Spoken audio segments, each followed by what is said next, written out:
ಸಂತೆ ಹರಾಜು ಅಂತಾರೆ.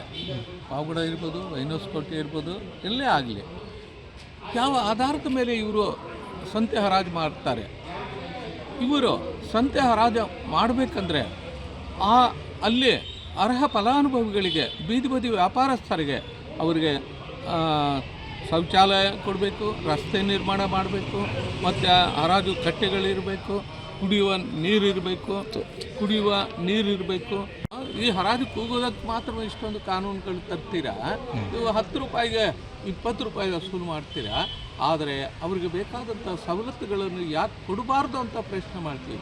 ಅವೆಲ್ಲ ಕೊಟ್ಟ ಮೇಲೆ ಬೇಕಾದರೆ ನೀವು 1 kgಗೆ ಇಷ್ಟು ಅಂತ ಹರಾಜು ಮಾಡಿ, ಅಲ್ಲಿವರೆಗೂ ಮಾಡಬಾರ್ದು ಅಂತ ನಾನು ಒತ್ತಾಯ ಮಾಡುತ್ತೇನೆ ಜಿಲ್ಲಾಧಿಕಾರಿಗಳದ್ದು. ಮತ್ತು ನಾನು ಇದರ ವಿರುದ್ಧ ನಾನು ಆ ದಿನ ಒಂದು ಸ್ಟ್ರೈಕೇ ಮಾಡ್ತೀನಿ ಅಂತಲೂ ಈಗಲೇ ನಾನು ಘೋಷಣೆ ಮಾಡ್ತಾಯಿದ್ದೀನಿ. ಹರಾಜನ್ನು ತಕ್ಷಣ ನಿಲ್ಲಿಸಬೇಕು.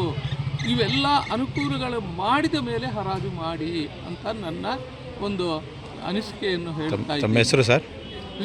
ಡಾಕ್ಟರ್ ವಿ ನಾಗಭೂಷಣ ರೆಡ್ಡಿ ಅಂತ, ರಾಷ್ಟ್ರೀಯ ಕಿಸಾನ್ ಸಂಘ ರಾಜ್ಯಾಧ್ಯಕ್ಷರು, ಪಾವಗಡ.